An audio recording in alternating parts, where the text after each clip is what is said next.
வணக்கம். ஆர்டிஓ அலுவலகம் பெரும்பாலானவர்களுக்கு 18 வயது கடந்தவர்களுக்கு அனைவருக்கும் இந்த அலுவலகத்தோட அனுபவம் இருக்கும். ஏன்னா வாகன ஓட்டுநர் உரிமம் நம்ம இங்கே தான் பெறுவோம். புதிதாக நீங்கள் வாகனங்களை வாங்கும்போதும் இந்த அலுவலகத்துக்கு போவீங்க. அதிக வருமானத்தை கொடுக்குற ஒரு துறை, அதாவது ஸ்டேட், அதாவது மாநிலத்திற்கு அதிக வருமானத்துக்கு வாய்ப்புள்ள ஒரு துறையும் கூட. இந்த துறையிலையும் நீங்கள் பல படங்களில் பார்த்துருக்கலாம். சங்கர் படங்களில் ஆர்டிஓ ஆஃபீஸினுடைய இதெல்லாம் பற்றியெல்லாம் சொல்லியிருப்பாங்க. அதில் கொஞ்சம் குறைந்தபட்ச அளவில் அதை சொல்லியிருப்பாங்க. அதில் சில விஷயங்களை எல்லாம் மறைச்சிட்டு அந்த நியமனங்கள் இப்பொழுது அரசு தான் செய்கிறாங்க. அதனால் அதில் பிரேக் இன்ஸ்பெக்டராக போய் அதுக்கப்புறமா ஆர்டிஓவாக மாறுறது, இல்லைன்னா கீழே ஒரு கிளர்க்காக போய் அங்கேருந்து ப்ரொமோட் ஆகி ஆறுது அப்படிங்கிறதெல்லாம் கொஞ்சம் ரொம்ப கம்மி தான். நேரடியாக எடுக்கிறாங்க, தேர்வை வச்சு தான் எடுக்கிறாங்க. தேர்வு மொழியாக தான் நியமனம் நடக்குது. ஆனால் அங்கே உள்ள என்ன நடக்குது அப்படின்னா, அலுவலகங்கள் பொறுத்து அலுவலகங்களுக்கான அந்த சீட்டுக்கான மரியாதை மாறும். இப்போது உதாரணத்துக்கு எடுத்துட்டிங்கன்னா, போக்குவரத்து வாகனங்கள் அதிகமாக இருக்கக்கூடிய, அதாவது சரக்கு வாகனங்கள் அதிகமாக பதியப்படக்கூடிய அல்லது பயன்பாட்டில் இருக்கக்கூடிய அந்த மாதிரி நாமக்கல், கரூர், இன்னும் தமிழகத்தில் சில பகுதிகள் இருக்குது. அங்கே அது ஹப்புன்னு சொல்லுவாங்க. அங்கே தான் அதிகபட்ச சங்ககிரி அந்த மாதிரியான இடங்களிலிருந்து அதிக வாகனங்கள் முதலாளிகள் இருப்பாங்க. வாகன பதிவுகள் எல்லாம் நடக்கும். அப்போது ஒரு வாகனம் நீங்கள் பதிவு பண்ணினீங்கன்னா அது ஒரு கமர்ஷியல் வெஹிக்கிளாக இருந்தது, மக்கள் பயன்பாட்டுக்கான, மக்கள் பயணிக்கிறது, சரக்கு பயணிக்கிறது, இந்த மாதிரி வாகனங்கள் இருந்ததுன்னா நீங்கள் ஒரு மாதமும் அந்த வாகனம் சரியான நிலையில் இருக்குங்கிறது காமிச்சு எஃப்சி காட்டி நீங்கள் திரும்ப வாகன புதுப்பித்தல் சான்றிதழை பெறணும். இது வாகனங்களை சார்ந்தது. அதே மாதிரி வாகன விபத்துகள் ஏற்பட்டாலும் அதிக வாகனங்கள் இருக்கிற பகுதிகளில் தான் விபத்துகள். இப்போ சென்னை மண்டலம், ஆனால் அங்கே போக்குவரத்து வாகனங்கள் அதிகமாக இருக்கும், மக்கள் பயன்படுத்தக்கூடிய வாகனங்கள் இருக்கும். அதுக்கு நீங்கள் ஒரு குறிப்பிட்ட அளவுக்கான செயல்பாடு இருக்கும். இப்போ இதே கல்வி நிறுவனங்கள் எடுத்துக்கிட்டிங்கன்னா, கல்லூரிகள், பள்ளிகள், இவையெல்லாம் எடுத்துக்கிட்டிங்கன்னா, இப்போ நாமக்கல், கரூர், அப்புறமா ராசிபுரம் தாலுக் லெவல், அப்புறம் திருச்செங்கோடு, அப்புறம் சேலம் பகுதிகளில் அதிக அளவு கல்லூரிகள் இருக்குது, பள்ளிகள் இருக்குது. இப்போ இது கொஞ்சம் நகருது. பல திருச்சிக்கு கொஞ்சம் நகருது.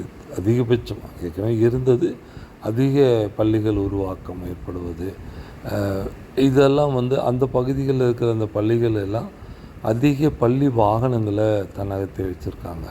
அந்த வாகனங்களை எப்சி பண்ணுறது, குழந்தைகளுக்கான எமர்ஜென்சி எக்ஸிட் எல்லாம் பண்ணுறது, அப்புறமா குறைந்தபட்ச வேகம் போகிறதுக்காக ஸ்பீடோமீட்டர் கண்ட்ரோல்ஸ் எல்லாம் இருக்கிறது, இது எல்லாத்தையும் பார்க்க வேண்டியது இவர்களோட வேலை, இந்த ஆர்டிஓவோட வேலை தான். அதனால் இது அதிகமாக இருக்கிற பகுதிகளில் அதிக வாகனங்கள் வருகிற பொழுது அங்கே அந்த குறிப்பிடத்தக்க சினிமாக்களை நீங்கள் பார்க்குற மாதிரியான லஞ்சங்கள் இருக்கும். இப்போ விரைவில் நீங்கள் எஃப்சி பண்ணணும். ஒரு பள்ளி நிர்வாகம் 30 பள்ளி வாகனங்களை வச்சுருக்காங்க அப்படின்னா அவங்கள எளிதில் அணுக முடியும்.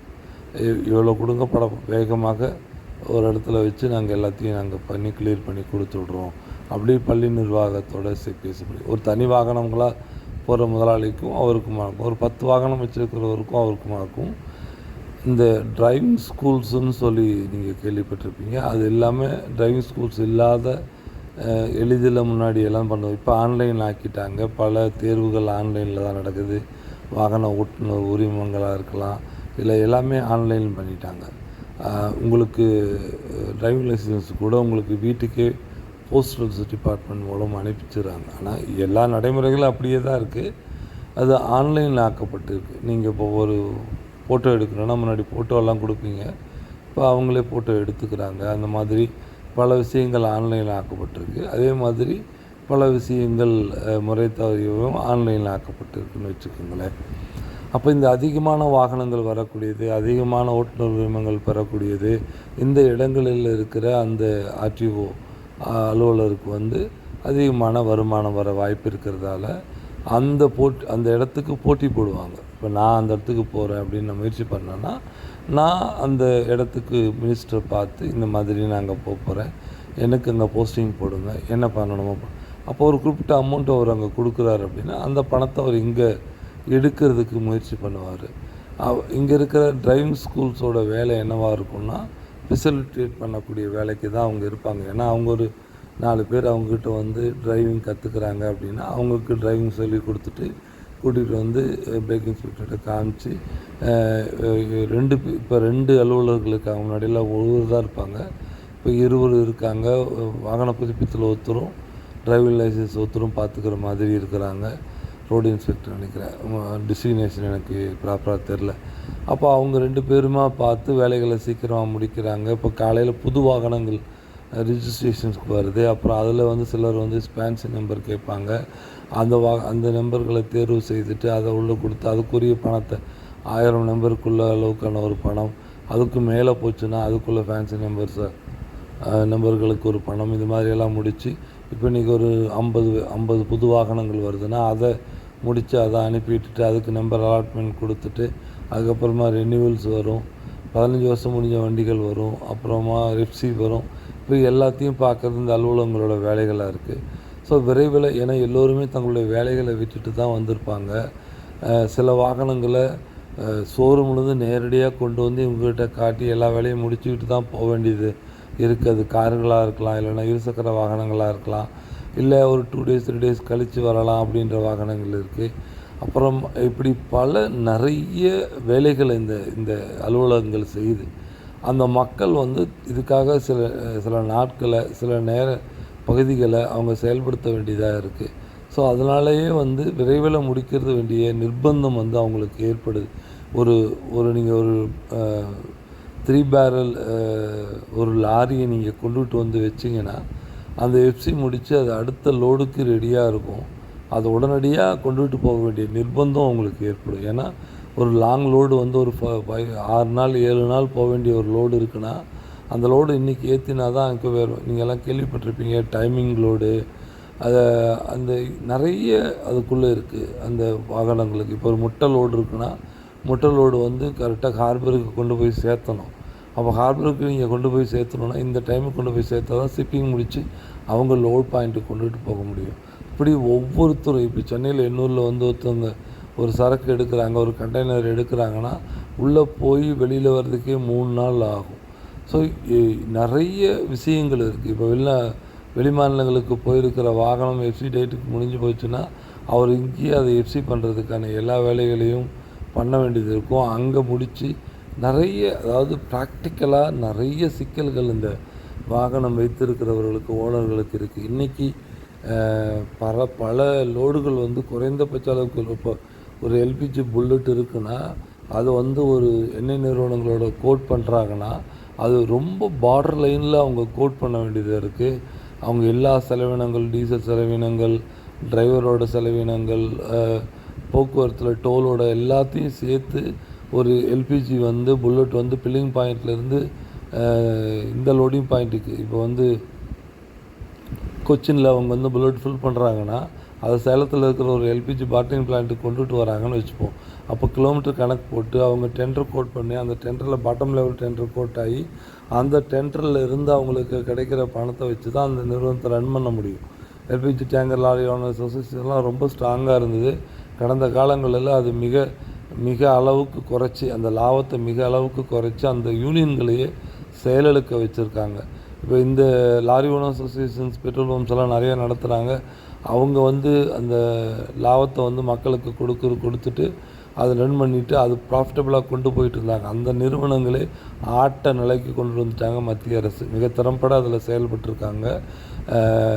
மக்கள் சம்பாதிக்கிற எல்லா இடங்களிலும் மத்திய அரசு மிக திறம்பட செயல்பட்டு அவருடைய வாழ்வாதாரத்தில் அளிக்கிறது, அந்த லாபத்தை குறைக்கிறது செயல்பட்டு மிக திறனான திட்டங்களை தீட்டியிருக்கிறாங்க. அதன் அடிப்படையில் அந்த டிரான்ஸ்போர்ட் அசோசியேஷன்ஸ் நீங்கள் நிறையா பார்த்துருக்கலாம். லாரி ஓனர்ஸ் அசோசியேஷனோட சேர்ந்த பெட்ரோல் நிலையங்கள், பல நிறுவனங்கள் எல்லாம் இருக்குது. அதில் ஆயில் சேல்ஸ் பண்ணக்கூடியவங்க எல்லாம் அது எல்லாமே நல்ல லாபங்களில் இல்லாமல் பண்ணிட்டாங்க. ஸோ அப்போ இந்த லாரி தொழிலும் இன்றைக்கி வந்து மிக பார்டர் லைனில் தான் அது ரன் ஆகிட்டு இருக்குது. பெரிய ப்ராஃபிட்டபிள் இல்லை. நிறைய எல்பிஜி டேங்கர்ஸ் வைத்துட்டு இருந்த பெரும் முதலாளிகள் எல்லாம் என் கண்ணு முன்னால் அழிஞ்சு போனதை என்னால் பார்க்க முடியுது. அதுக்கு காரணம் வந்து மத்திய அரசுடைய கொள்கைகள் தான்.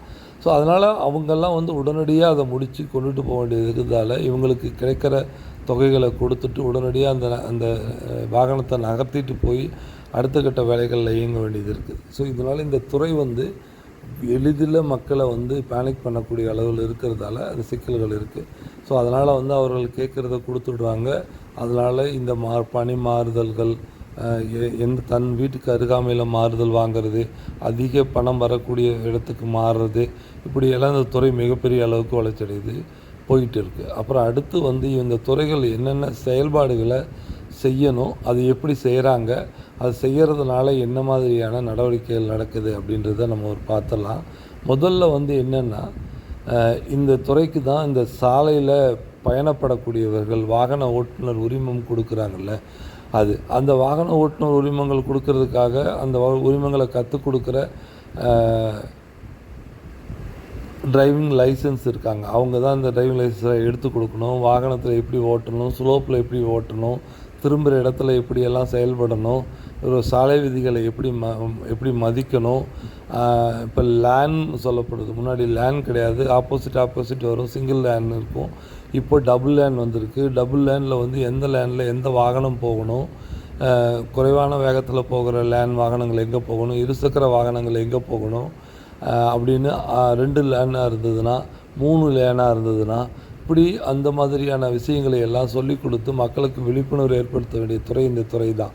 அதே மாதிரி புது லேர்னர் வந்து லைசன்ஸ் வாங்கிட்டு சாலைக்குள்ளே போகிறாருன்னா அவர் இந்த மாதிரியான மார்க்கிங் ரோட்டில் இருக்கக்கூடிய குறியீடுகளை 30ன்னு போட்டிருந்தா அந்த 30 கிலோமீட்டர் வேகத்தில் போகணும். பள்ளி வளாகமாக இருக்குன்னா பள்ளி வளாகம், ஹார்ன் பயன்படுத்தக்கூடியதுன்னா ஹார்ன் பயன்படுத்தக்கூடாது. அது வந்து ஒரு அருகாமையில் ஒரு மருத்துவமனை வளாகம் இருக்கலாம், ஒரு பள்ளி வளாகம் இருக்கலாம்னா அங்கே ஹார்னை தொடர்ந்து பயன்படுத்தக்கூடாது. இப்படி சாலை குறியீடுகளை, அப்புறமா வாகனம் திரும்பக்கூடாது, இந்த இடங்களில் திரும்பக்கூடாது, வாகனங்கள் வேகமாக திரும்பக்கூடாது, அப்புறமா முறையாக சிக்னல் செய்துட்டு திரும்பணும்.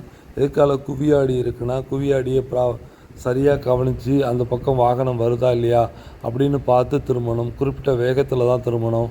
இப்படி பல சாலை குறியீடுகள் இருக்குது. எதுக்கால வேகத்தடை இருக்குன்னா அந்த வேகத்தடைக்குரிய குறியீடுகளையும் அது வந்து நெடுஞ்சாலைத்துறை, போக்குவரத்து துறை, போக்குவரத்து காவலர்கள் எல்லோரும் இணைஞ்சு ஒரு வேகத்தடை இருக்குன்னா அந்த வேகத்தடைக்கு முன்னாலேயே அதுக்கான சமிஞ்சைகளை வைக்கணும், குறியீடுகளை வைக்கணும். வேகத்தடை பார்த்தா தெரிகிற மாதிரி இருக்கணும், சாலையோடு சேர்ந்த கலரில் இருக்கக்கூடாது. அருகாமையில் அதுக்கான வாகன வேகத்தடை இருக்கிறது என்பதற்கான போர்டுகளை, சமிஞ்சைகளை, இரவில் வந்து தெரிகிற மாதிரியான ஒளிரும் பட்டைகளை, இது எல்லாத்தையும் உருவாக்குறது போக்குவரத்து துறை மற்றும் நெடுஞ்சாலைத்துறை, அப்புறம் போக்குவரத்து காவலர்கள் இவங்கெல்லாம் செய்யணும். அதேமாதிரி பேரிகார்ட்ஸை வச்சாங்கன்னா இரவு வந்து 9 மணிக்கு மேலே பேரிகார்டுகளை அகற்றணும். அந்த பேரிகார்டுகள் இருக்கிறது தெரிகிற மாதிரியான ஒளிரும் பட்டைகளை உருவாக்கணும். ஒரு 10 அடிக்கு முன்னாலேயே அதை உணரக்கூடிய வகையிலான இது வந்து அறிவிப்புகள் இருக்கணும். இப்படி பல விஷயங்களை எல்லாத்தையும் கோஆர்டினேட் பண்ண வேண்டியது இந்த போக்குவரத்து துறை தான். இந்த பேரிகார்டுகளோட நோக்கம் வேகத்தை குறைக்கிறது, அப்புறமா மிக வேகமாக போய் ஒரு இடத்துல மக்கள் குழுமுறை தடுக்கிறது, ஜங்ஷனில் போய் எல்லோரும் நின்று போக்குவரத்து நெரிசல்கள் ஏற்படாமல் தடுக்கிறது. இப்படி பல விஷயங்கள் இந்த போக்குவரத்து துறைக்கு இருக்குது. அதை குறித்த அடிப்படை அறிவை புகட்டணும். எல்லாரும் வேகமாக இயக்கணும். ஒருத்தர் வேகமாக இயக்கிறாருன்னா அவரையும் தாண்டி போகிற வேகமாக இயக்கிற மனோநிலை மக்கள்கிட்ட இருக்குது. அதை வந்து அந்த மக்கள்கிட்ட இந்த பாதையில் இவ்வளோ வேகம்தான் போகணுங்கிறத அடித்து சொல்லி அனுப்ப வேண்டியது இந்த ஆர்டிஓ அலுவலகங்களோட வேலை. அது அவங்க செய்கிறது கிடையாது. அப்புறமா எந்த இடத்துல இயங்கணும் அப்படிங்கிறது, அதாவது இப்போ இருசக்கர வாகனம்னா இருசக்கர லேனுங்கிறது ஓவர் லெஃப்ட் ஹேண்ட் தான் இருக்கும். சில இடங்களில் மாறுபடலாம். நீங்கள் ஓவர்டேக் எடுக்கும்போது உங்களுக்கு அது ப்ரிவிலேஜ் கொடுக்கப்படும். இப்போ நீங்கள் வந்து ஒரு பாதையில் போகிறீங்க, அது சிங்கிள் லேனு, ஆப்போசிட் வரக்கூடியது அப்படின்னா ஓவர்டேக்கிங் அப்படிங்கிறது it's not a privilege. Overtaking is option.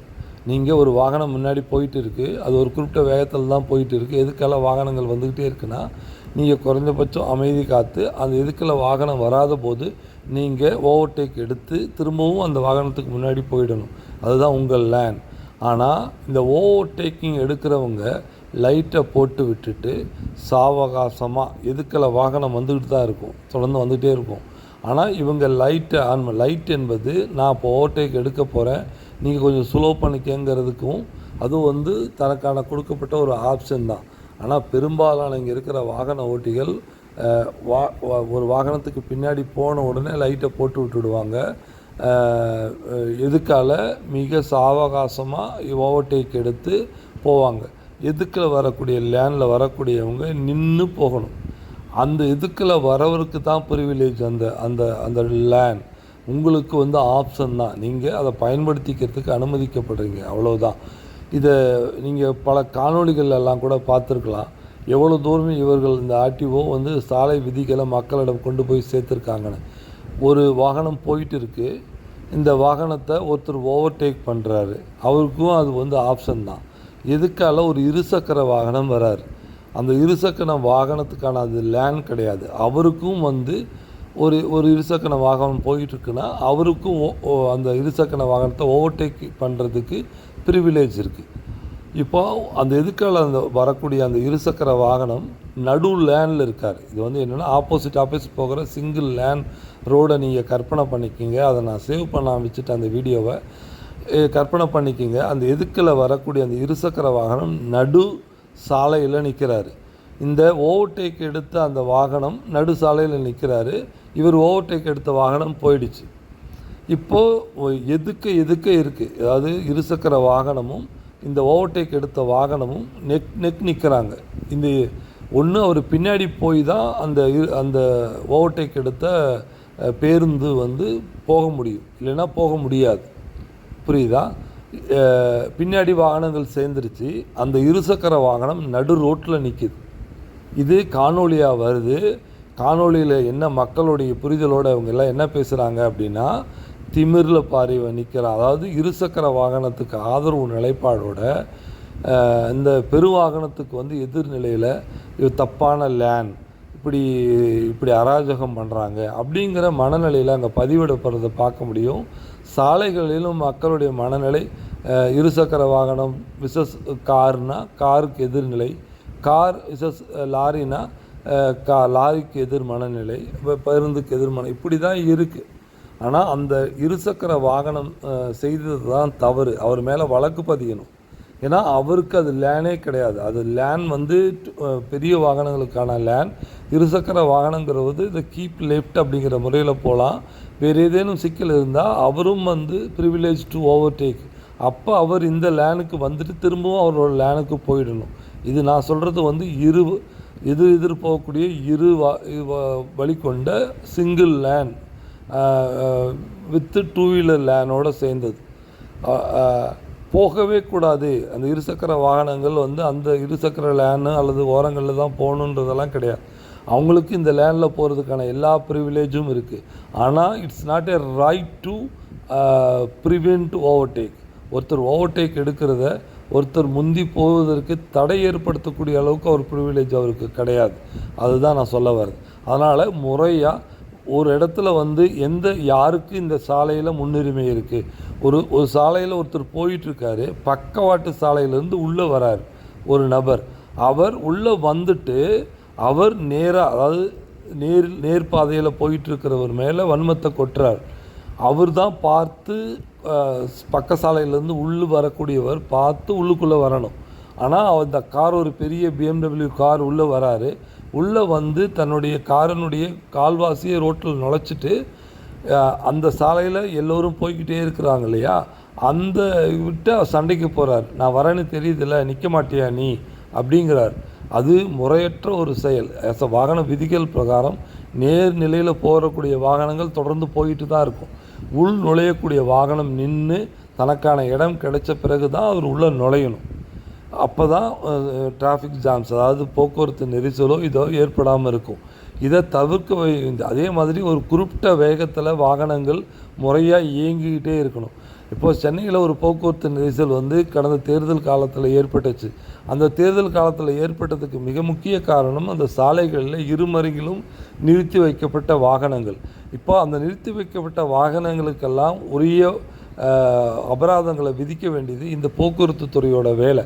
அப்போ ஒரு இடத்துல டிராஃபிக் ஜாம் ஏற்பட்டுருச்சுன்னா நெடுஞ்சாலைத்துறை, போக்குவரத்து துறை, போக்குவரத்து காவலர்கள் 3 துறைகளும் அந்த இடத்துக்கு போகணும். அந்த இடத்துக்கு போயிடணும். இதே வந்து ஒரு நேஷனல் ஹைவேஸ் HNA1 ஏஐயோட அத்தாரிட்டி, நேஷனல் ஹைவேஸ் ஆஃப் அத்தாரிட்டியும் அங்கே வந்துடணும். ஏன் அந்த டிராஃபிக் ஏற்பட்டிருக்கு, எங்கே டிராஃபிக் ஏற்பட்டுச்சு, அப்படி ஏற்பட்டுச்சு அப்படின்னா ஒரு குறிப்பிட்ட லேனை வந்து செக்யூர் பண்ணிவிட்டு அந்த டிராஃபிக் ஏற்படுத்தக்கூடிய அந்த லேனை முழுக்க பிளாக் பண்ணிவிட்டு எந்த லேன் இம்மீடியட்டாக வந்து கிளியர் ஆகுமோ அந்த லேனில் இருக்கிற வாகனங்களை உடனடியாக எல்லா இடங்களிலும் தொடர்ந்து கடைநிலை வரைக்கும் நின்று இந்த 3 துறைகளும் வித்தின் 1.5 ஹவரில் அதை வந்து ரிமூவ் பண்ணணும். அப்படி பண்ணலைன்னா அதில் அந்த சாலையில் பயணப்படக்கூடியவர்கள் இந்த 3 துறை மேலே வழக்கு தொடுக்கணும். தனக்கான நான் டோல் செலுத்தியிருக்கேன், டோல் செலுத்தியும் எனக்கு 2 மணி நேரம் வந்து நான் பணத்தை ரோட் டேக்ஸ் கட்டியிருக்கிறேன், டோல் கட்டியிருக்கேன், இருந்தும் என்னுடைய வாகன நேரத்தையும் என்னுடைய வேலை நேரத்தையும் செயலுக்கு செய்திருக்காங்கன்னு நீதிமன்றத்துக்கு போய், அப்படி நீதிமன்றங்கள் அதுக்கு சரியான தீர்வுகளை வழங்கலைன்னா நீதிமன்றத்துக்கு எதிராகவும் வழக்குகளை தொடங்கணும். மக்கள் களத்தில் இறங்கணும். இந்த 3 துறைகளும் மெத்தனத்தின் காரணமாக தான் சரியான போக்குவரத்து இல்லாமல் பலரும் வாக்களிக்க முடியாமல் போயிருக்கு.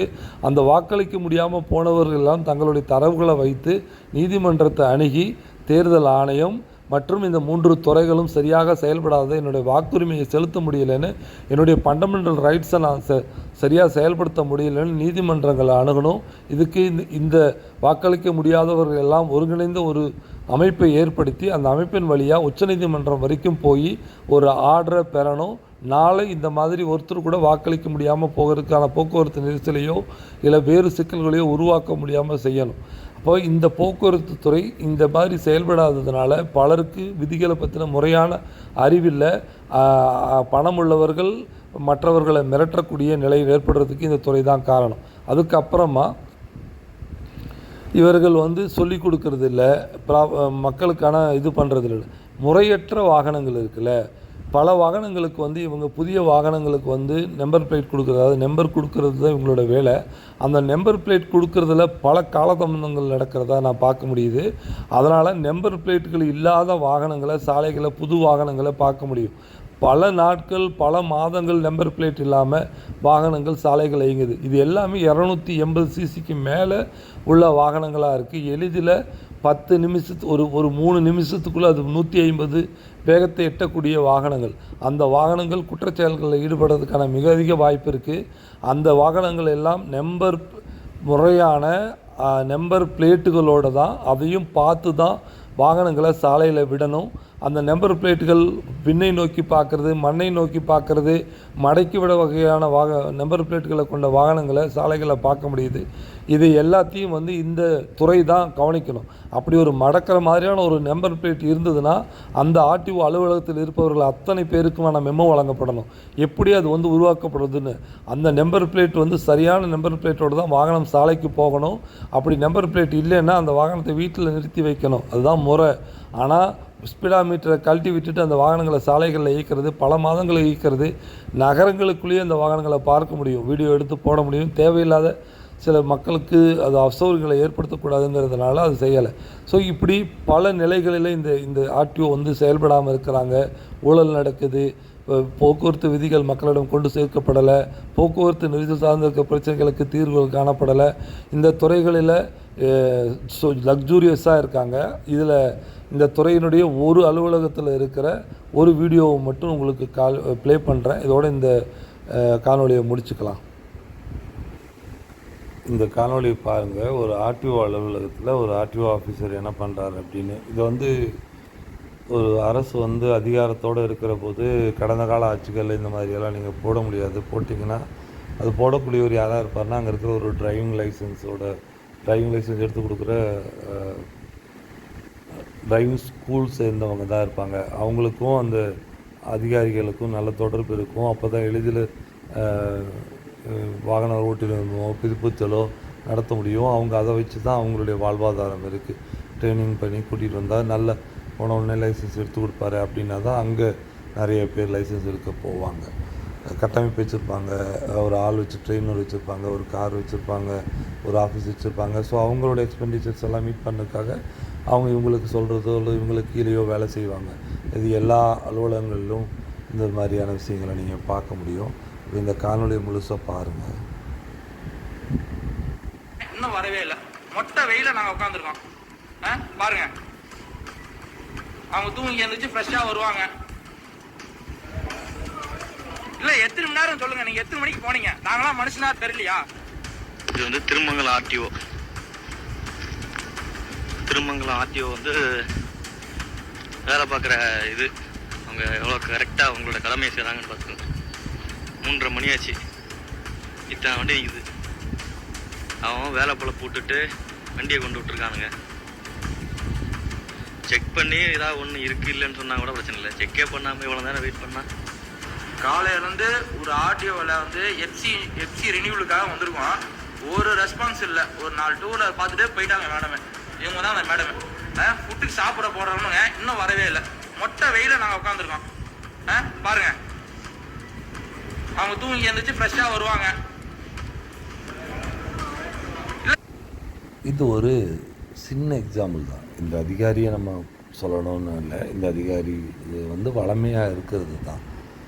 இது வந்து அந்த ஆட்சி மாற்றம் ஏற்பட்டதால் அந்த சில கடினமானத்துவங்களை இருக்கிறதால அரசு என்ன மாதிரி இருக்குது, இப்போ நம்ம வந்திருக்கோம் சரியாக வாங்கலாமா, இப்போ கூட்டம் சேர்த்துன உடனே இவங்க மக்கள் வந்து உடனடியாக போகணுங்கிறதுக்காக இது நீங்கள் படங்கள்லேயே பார்த்துருக்க முடியும். அதுதான் கொஞ்சம் டிலே பண்ணும் பொழுது எளிதில் அந்த வேலைகள் முடிகிறதுக்கான வாய்ப்புகள் இருக்கு இல்லையா, அதுக்காக செய்கிறது. இது வந்து எல்லா இடங்களிலும் தமிழகம் முழுக்க இருக்கிற எல்லா அலுவலகங்களிலும் இதுதான் நிலை, இதுதான் சூழல். இது யார் மேலே குறை சொல்கிறது? மக்கள் வந்து இப்போ அந்த அதிகாரிகள் ஒரு வலையில் இருக்கிறாங்க. பணம் சம்பாதிக்கணுங்கிற எல்லா மன அபிப்பிராயங்கள் எல்லாருக்கும் இருக்குது. அதுக்கப்புறமா கூடுதலாக பணம் சம்பாதிக்கிறதுக்கு ஆசைப்படக்கூடியவர்களும் அதுக்குள்ளே இருக்கிறாங்க. அப்புறமா வேண்டாம் அப்படின்னாலும் உள்ளே போய் சிக்கியாச்சுன்னா நீங்கள் பலருக்கு கொடுக்க வேண்டியது இருக்கும். அப்போ நீங்கள் வாங்கி தர வேண்டியது இருக்குது. இப்போ ஒரு அலுவலகத்தில் இருக்கிறீங்கன்னா நீங்கள் ஒரு அஃபீஷியல், இப்போ ஹையர் அஃபீஷியல் இருக்கிறார் அப்படின்னா அவர் ஒரு வேலையை சொல்லி இந்த வேலையை முடிச்சுட்டு இந்த வேலைக்குள்ளது எல்லாத்தையும் வாங்கி யாருக்கு என்ன கொடுக்கணும்னு சொல்லணும். இப்போ நீங்கள் ஒரு மாவட்ட கலெக்டர், அதாவது மாவட்ட ஆட்சியர் அலுவலகத்துக்குள்ளே நீங்கள் ஒரு அனுமதிக்கு போகிறீங்க, ஒரு தொழிலை தொடங்குறதுக்கான ஒரு அனுமதிக்கு போகிறீங்க. அந்த அனுமதி மத்திய அரசு அனுமதியை பெறணும் அப்படின்னா டிஆர்ஓவோட அப்ரூவலும் அதில் வரணும். அப்படின்னா அங்கே டிஆர்ஓ அப்ரூவலுக்காக நீங்கள் ஒரு ஸ்டெப்பாக போனீங்கன்னா, இப்போ டிஆர்ஓ ஆஃபீஸுக்கு கீழே ஒரு ஆஃபீஸ் இயங்கும். அங்கே ஒரு 10 பேர் இயங்குறாங்கன்னா அதில் ஒருத்தர் லஞ்சம் பெறலைன்னா எவ்வளோ சிக்கல் ஏற்படும் அப்படிங்கிறத நீங்கள் அங்கே போய் பார்த்தீங்கன்னா புரியும். அதே எல்லோரும் லஞ்சம் பெறுறாங்க அப்படின்னா டேபிள் கூடுதலாகும். இப்போ அவருக்கு 2000 ரூபாய் அப்படின்னா இன்னொருத்தருக்கு 3000 ரூபாய் வரும். ஆக லஞ்சம் மக்கள் வந்து யாரும் விரும்பி எல்லாம் கொடுக்கறது இல்லை. அது ஒரு லஞ்சம் கொடுக்குறதே ஒரு நரக வேதனை. அது வந்து ஒரு தொழில் இருக்கிறவங்க, இந்த மாதிரி அலுவலகங்களுக்கு போகக்கூடியவர்களுக்கெல்லாம் போய் பார்த்தீங்கன்னா புரியும். இப்போ நான் ஒரு டிரைவிங் லைசன்ஸ் எடுக்க போகும்போது நான் ஒரு வேலைக்கு போகிறதுக்காக 2 வீலர் லைசன்ஸ் எனக்கு வேணும். அந்த 2 வீலர் லைசன்ஸோடு இருந்தால் தான் நான் அந்த வேலைக்கே போக முடியும், அப்ளையே பண்ண முடியும். அப்போ எனக்கு அடுத்த நாள் நான் வேலைக்கு போய் ஜாயின் பண்ணணும். கிடைக்குமா கிடைக்காதான்னு சொல்லி பல இன்டர்வியூ அட்டன் பண்ணிட்டு போது கிடச்சிருச்சு. நான் இப்போ ஒரு திருச்சியில் போய் நான் வேலையில் ஜாயின் பண்ணணும். நான் சேலம் பகுதியில் இருக்கிறேன். நான் லைசன்ஸை எடுத்துக்கிட்டு இல்லைன்னா நான் ஒரு எல்எல்ஆர் போட்டுக்கிட்டு நான் போய் அங்கே வேலையில் சேரணும். எல்எல்ஆரோடு போனால் தான் நான் வண்டி வாகனத்தையே ஓட்ட முடியும் டவுனுக்குள்ளே. அப்போது நான் எல்எல்ஆர் போட்டு இப்போ எனக்கு அவ்வளோ நிர்பந்தம் இருக்குல்ல, ஒரு மக்களும் அவ்வளோ நிர்பந்தங்களில் இருக்கிறாங்க. பெரும்பான்மையாக குறைந்தபட்ச ஆட்கள் தான் அவ்வளோ நிர்பந்தம் இல்லாமல் இருப்பாங்க. இப்போ நான் அதுக்கு முன்னால் நான் ஏன் போகலை, நீ போய் டிரைவிங் லைசன்ஸ் எடுத்து வச்சுக்கு தானே எல்லாம் சொல்லலாம். இப்போ நான் போய் யாரை பிடிச்சி பணத்து இப்போ 1000 ரூபாய் எடுத்துக்கிட்டு நான் போய் யாரை தேடி பிடிச்சி எனக்கு லைசன்ஸ் வேணும் அப்படின்னு மக்கள் இருக்கிறாங்க அதுலேயும். ஆனால் ஒரு 10-20% மக்கள் இதெல்லாம் தெரியாமல் இருக்கிறவங்க தான் இருக்கிறாங்க. ஒரு இன்டர்வியூக்கு போனால் என்ன கேள்வி கேட்பாங்கன்னு தெரியாமல் இன்டர்வியூ அட்டன் பண்ண ஆட்களில் நானும் ஒருவன் தான். இப்போ ஒரு 10-15% மக்களாவது அப்படி இருக்கிறாங்கல்ல. அப்போ அந்த டைமில் அவங்க அதுக்கிட்ட அது என்ன கேட்டாலும் கொடுப்பாங்க. இதுதான் நிலை. அதனால் மக்களை குறை சொல்லாதீங்க. இந்த துறைகளில் பல சீர்திருத்தங்கள் செய்ய வேண்டியது இருக்குது. இதில் இன்னொன்று மட்டும் சொல்லிடுறேன். இந்த எக்ஸ்ட்ரா ஆர்ம், எக்ஸ்ட்ரா லைட், இது இரண்டும் மிகப்பெரிய பாதங்களை செய்து எல்இடி லைட்டுகளை கண்களை கூசுகிற அளவுக்கும் கூடுதலான லைட்டுகளை வாகனங்களில் பொருத்தி பயணிக்கிறதும் அதிக டெசிபிள்ஸ்களை ஏற்படுத்தக்கூடிய ஹார்ன் விற்பனை மற்றும் அதை பயன்படுத்துறதுக்கு தடை இருக்குது. ஆனால் அது சர்வசாதாரணமாக பயன்படுத்துகிறாங்க. அதாவது சாலையில் ஒரு பின்னாடி ஒரு அரசு தனியார் பேருந்து உங்களை பயமுறுத்தி உங்களுடைய குலையை நடுங்க வைக்க முடியும். அந்த மாதிரியான ஹார்ன்களை, அதாவது ஏர் ஹார்ன்னு சொல்லக்கூடிய காற்றால் ஒலிப்பான்களை அதை பயன்படுத்தவே கூடாது. இவங்க என்ன பண்ணுவாங்கன்னா, திடீர்னு இவங்களுக்கு ஞானோதயம் வரும், சாலையில் நிற்பாங்க, அந்த ஏர் ஹார்னுங்களோட பைப்ஸை மட்டும் உடைச்சிருவாங்க. அப்புறம் திரும்பவும் ஒரு நாள் கழிச்சு 2 நாள் கழித்து பார்த்தீங்கன்னா திரும்ப பழையபடி அந்த வாகனங்கள் அந்த ஏர் ஹார்னோட இயங்கிறத நீங்கள் பார்க்க முடியும். விற்பனை தடை இருந்தாலும் அது எளிதில் கிடைக்கிது, எளிதில் பயன்படுத்தப்படுது. அதை தொடர் கண்காணிப்பு இந்த ஆர்டிஓக்கள் செய்கிறதே கிடையாது. அது மக்களுக்கு மிகப்பெரிய அச்சுறுத்தலை ஏற்படுத்துது. கல்வி வளாகங்கள், மருத்துவமனை வளாகங்கள், எல்டர்லி பேஷண்ட்ஸ் இருக்கக்கூடிய ஹோம்ஸ் இருக்கிற பகுதிகளில் நிறைய மியூசிக் டைரக்டர்ஸை நீங்கள் பார்க்க முடியும். இந்த காற்றொலிப்பான்களை பயன்படுத்தி மிகப்பெரிய அளவுக்கான மியூசிக், அதாவது இசைகளை சாலைகளில் ஏற்படுத்தக்கூடியவர்களை நீங்கள் பார்க்க முடியும். அதிக ஒலி எழுப்பக்கூடிய எல்இடி லைட்டுகளை சர்வசாதாரணமாக கார்களில், சுற்றுலா பேருந்து வாகனங்களில் இதெல்லாம் பயன்படுத்தி எதுக்கில் வரக்கூடியவர்களுடைய கண்களை கூச செய்து விபத்துகளை ஏற்படுத்தக்கூடியது சர்வசாதாரணமாக நடக்குது. இது எல்லாத்தையும் கண்காணிக்க வேண்டியது இவங்க தான். அந்த வாகனத்தில் சரியான லைட்டிங் இருக்கா, அனுமதிக்கப்பட்ட லைட்டிங்கில் தான் அது இருக்கா, தொடர்ந்து அது பயன்படுத்தப்படுதா, சாலைகளில் அவர்கள் மீறுறாங்களா, இது எல்லாத்தையும் கவனிக்கணும். இது எல்லாம் கவனித்தாலே பாதி விபத்துகளை குறைச்சிட முடியும். அதுக்கப்புறமா வேகங்களை குறைச்சி இயக்கணும் அப்படிங்கிறத கண்காணிக்கணும். இதை போக்குவரத்து காவலர்களிடம் கொடுக்கவே கூடாது. வேக கட்டுப்பாடுகளை அவங்கக்கிட்ட உடனடி அபராதங்களை வசூலிக்கிற உரிமையும் அதிகாரத்தையும் கொடுக்கக்கூடாது. அபராதங்கள் தனிப்பட்ட ஒரு கோர்ட்டுகளை உருவாக்கி அங்கே அந்த விதிமீறல் செய்ததற்கான வாய்ப்புகளை வழங்கி அவர்கள் என்ன சூழலில் அது நடந்தது, என்ன மாதிரி வாகனங்களை பயன்படுத்துகிறீங்க, ஏன் இதை செய்தீங்க அப்படின்னு அவங்ககிட்ட கேட்டுட்டு அதுக்கப்புறமா அபராதம் விதிக்கிற முறைகளை கொண்டு வரணும். அப்புறம் முறையற்ற சைலன்சர்கள், அது சைலன்சர்களை அப்பயே பிடுங்கிட்டு அவங்கக்கிட்ட ஒரு அபராதம் வச்சு விட்டுடுறாங்க அந்த வண்டியை. அந்த வண்டி சைலன்சர் இல்லாமல் இயங்குமா? திரும்ப அதே மாதிரியான ஒரு சைலன்சரை போய் போட்டுக்கிட்டு திரும்பவும் சாலையில் அவங்க இயங்குறாங்க. அப்புறம் நான் ஒரு தடவை அபராதம் செலுத்திட்டாலே அவர் privilege, the get to the privilege. நான் ஆர்டிஓ பார்த்துட்டேன், நான் காசு கட்டிட்டேன், நான் திரும்ப இந்த சைலன்சரை ஓட்டுறதுக்கு எனக்கு உரிமை இருக்குது, ஏன்னா நான் காசு கட்டிட்டேன் அப்படின்னு. இது என்ன மாதிரியான மனோநிலைன்னு எனக்கு தெரியல. அதை செயல்படுத்தக்கூடிய அந்த அதிகாரிகள் சைலன்ஸ் இல்லாமல் அந்த வண்டி எப்படிப்பா இயங்கும், திரும்ப ஒரு சைலன்சரை போட தானே போகிறான், அது என்ன மாதிரி போட போகிறான் அப்படிங்கிற எந்த அடிப்படை அறிவும் இருக்காது அவங்களுக்கு. இது காலகாலமாக இந்த காற்று ஒலிப்பான்களுக்கும் இந்த சைலன்சர்களுக்கும் கடைபிடிக்கிற முறை இதுதான். இவர்கள் சட்டத்தை அமுல்படுத்தக்கூடிய முறை. நன்றி. இதுக்கு மேலே துறை பற்றி பேச வேணாம், இதில் நிறைய இன்னும் இருக்குது. நன்றி, வணக்கம்.